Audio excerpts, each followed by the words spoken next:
இன்னைக்கு திருப்பரங்குன்ற மதுரையில் என்ன நடந்து கொண்டிருக்கிறது என்று தமிழ்நாட்டு மக்கள் பார்த்துட்டு இருக்காங்க. அத்தனை பேருக்கு தெரியும். ஒன்றிய பாஜக அரசு இன்னைக்கு மதத்தை வைத்து அரசியல் செய்து எப்படியாவது தமிழ்நாட்டுக்குள்ள கடமை கால் வைத்து விடலாமா என்று யோசித்துக் கொண்டிருக்கிறார்கள், முயற்சி செய்து கொண்டிருக்கிறார்கள். ஆச்சி ராயல் குலோப் ஜாமுன் பேக்ஸ் ஒன்று வாங்கினால் ஒன்று இலவசம். விழுப்புரம் தெற்கு மாவட்டம் சார்பாக விக்கிரவாண்டி தொகுதியில சிந்தாமணியிலே முத்தமிழ் கலைஞருடைய முழு உருவ திருச்சிலையை திறந்து வைப்பதில், உங்களுடைய முன்னிலையில் திறந்து வைப்பதில் நான் மிகுந்த ஒரு பெருமையாக கருதுகின்றேன், மகிழ்ச்சி அடைகின்றேன். நேற்று முன்தினம் திருவண்ணாமலை வடக்கு மாவட்டத்தில் ஆரணி சட்டமன்ற தொகுதியில் இதே போல கலைஞருடைய சிலையை திறக்கின்ற வாய்ப்பை பெற்றேன். இன்றைக்கு நம்முடைய விக்கிரவாண்டியிலே கலைஞருடைய சிலையை திறக்கின்ற அந்த வாய்ப்பை பெற்றிருக்கின்றேன். இந்த விழுப்புரம் மாவட்டமும் இந்த விக்கிரவாண்டி தொகுதியும் எனக்கு ஒன்றும் புதுசு கிடையாது. நான் அடிக்கடி வருகின்ற பகுதி இந்த விழுப்புரம் மாவட்டம், அதுவும் குறிப்பா இந்த விக்கிரவாண்டி பகுதி. சென்ற வருடம் விக்கிரவாண்டி இடைத்தேர்தல் அப்பொழுது இங்கே 3 நாள் தங்கியிருந்து நம்முடைய அண்ணன் அன்னியூர் சிவா அவர்களுக்கு நான் தொடர்ந்து பிரச்சாரம் செஞ்சேன். நீங்களும் என்னோடு சேர்ந்து பிரச்சாரத்தை மேற்கொண்டீர்கள். அந்த தேர்தலில் நீங்க அண்ணன் சிவா அவர்களை ஒரு மிகப்பெரிய வெற்றியை கொடுத்து தேர்வு செஞ்சு சட்டமன்றத்திற்கு அனுப்பிச்சீங்க. சாதாரண வெற்றி கிடையாது, மிகப்பெரிய வெற்றியை கொடுத்தீங்க. மிக அதிகமான வாக்கு வித்தியாசத்தில் ஜெயிக்க வச்சீங்க. நம்முடைய மறைந்த மாவட்ட கழக செயலாளர் அண்ணன் புகழேந்தி அவர்கள் இதே விக்கிரவாண்டி தொகுதியில் நின்று ஜெயித்தவர். அதற்கு முன்பாக எளிமையின் உருவமாக இருந்த அண்ணன் ராதாமணி அவர்கள் வென்ற தொகுதியும் இதே விக்கிரவாண்டி தொகுதிதான். இன்றைக்கு நம்முடைய தலைவர் கலைஞருடைய சிலை வைப்பதற்கு தங்களுடைய சொந்த இடத்தை கொடுத்திருக்கக்கூடிய நம்முடைய மறைந்த சிந்தாமணி ஜெயராமனுடைய இடமும் இந்த விக்கிரவாண்டி தான். அவங்களுடைய குடும்பத்திற்கும் இந்த நேரத்தில் என்னுடைய நன்றியை நான் தெரிவித்துக் கொள்கின்றேன். இப்படி கலைஞருடைய தூய்மையான உடன்பிறப்புகள் பலரை தந்த மண் இந்த விக்கிரவாண்டி மண், இந்த விழுப்புரம் தெற்கு மாவட்டம். நின்ற தேர்தல் எல்லாம் வெற்றி ஒன்றையே பெற்ற ஒரே தலைவர் டாக்டர் கலைஞர் அவர்களுக்கு இன்றைக்கு விக்கிரவாண்டியில இந்த மாவட்டத்தில் சிலையை திறந்திருக்கிறோம். இங்க மட்டுமல்ல, தமிழ்நாட்டில் இருக்கக்கூடிய அனைத்து தொகுதியிலையும், அனைத்து மாவட்டங்களையும், அனைத்து இடங்களையும் கலைஞருடைய சிலைகளை திறந்திருக்கிறோம்னா என்ன அர்த்தம்? கலைஞர் பேசிய கொள்கைகளை, அவருடைய கருத்துக்களை தமிழ்நாடு முழுக்க இன்றைக்கு நாம சிலைகளாக வடித்து வைத்திருக்கின்றோம். கலைஞருடைய உழைப்பாலும் சிந்தனையாலும் இன்றைக்கு தமிழ்நாடு மதச்சார்பற்ற ஒரு மாநிலமாக, முற்போக்கான ஒரு மாநிலமாக திகழ்ந்து கொண்டிருக்கிறது.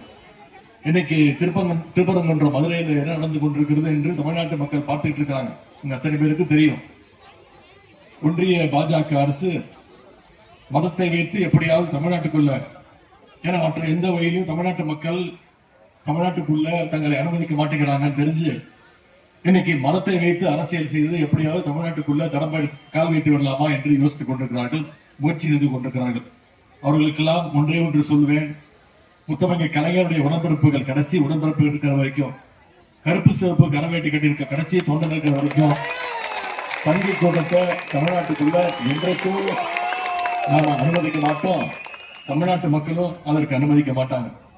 இன்னைக்கு நம்முடைய திராவிட மாடல் அரசு, நம்முடைய முதலமைச்சர் அவர்கள் பல்வேறு திட்டங்களை கொடுத்து இன்னைக்கு தமிழ்நாட்டை இந்தியாவிலேயே முதல் மாநிலமாக பல்வேறு திட்டங்கள்ல, உதாரணத்திற்கு ஒரு 4 திட்டங்களை மட்டும் இங்கே குறிப்பிட விரும்புகின்றேன். குறிப்பா முதலமைச்சர் காலை உணவு திட்டத்தின் கீழே அரசு பள்ளி மாணவர்கள் 22 லட்சம் பேர் ஒவ்வொரு நாளும் பயன்பட்டு இருக்கிறாங்க. அதே மாதிரி புதுமை பெண் திட்டம், தமிழ் புதல்வன் திட்டம்னு குழந்தைங்க படிச்சு கல்லூரிக்கு போகணும்னு அரசு பள்ளியில படிச்சு எந்த கல்லூரியில போய் சேர்ந்தாலும் அவங்களுக்கு கல்வி ஊக்கத்தொகையாக நம்முடைய முதலமைச்சர் அவர்கள் மாதம் 1000 ரூபாய் ஊக்கத்தொகை வழங்குகிறார். அதே போல நம்முடைய முதலமைச்சர் பொறுப்பேற்ற பின் போட்ட முதல் கையெழுத்து இங்க வந்திருக்கக்கூடிய மகளிர் உங்களுக்கான கையெழுத்து, அதுதான் விடியல் பயண திட்டம், மகளிருக்கான இந்த கட்டணம் இல்லா பேருந்து திட்டம். எல்லாத்திற்கும் முத்தாய்ப்பாக முக்கியமான திட்டம் இதுதான் மகளிர் உரிமை தொகை திட்டம், கலைஞர் மகளிர் உரிமை தொகை திட்டம். இன்றைக்கு கடந்த 27 மாதங்களாக, 2.5 வருடங்களாக கலைஞர் மகளிர் உரிமை திட்டத்திற்கு கீழே ஒவ்வொரு மாசமும் 1,15,00,000 மகளிருக்கு மாதம் 1000 ரூபாய் கலைஞர் மகளிர் உரிமை தொகை நம்முடைய முதலமைச்சர் அவர்கள் வழங்கி வரார். இந்த டிசம்பர் 12ஆம் தேதியிலிருந்து இன்னும் கூடுதலான மகளிருக்கு யாரெல்லாம் விடுபட்டு போனாங்களோ அந்த மகளிருக்கும் அந்த மகளிர் உரிமை தொகை தரப்படும் அந்த வாக்குறுதியை கொடுத்திருக்கிறார். இப்படி பல்வேறு திட்டங்களை நம்முடைய முதலமைச்சர் அவர்கள் வழங்கி இன்னைக்கு இந்தியாவிலேயே நம்பர் 1 மாநிலமாக, நம்பர் 1 முதலமைச்சராக நம்முடைய முதலமைச்சர் அவர்கள் திகழ்ந்து கொண்டிருக்கிறார்.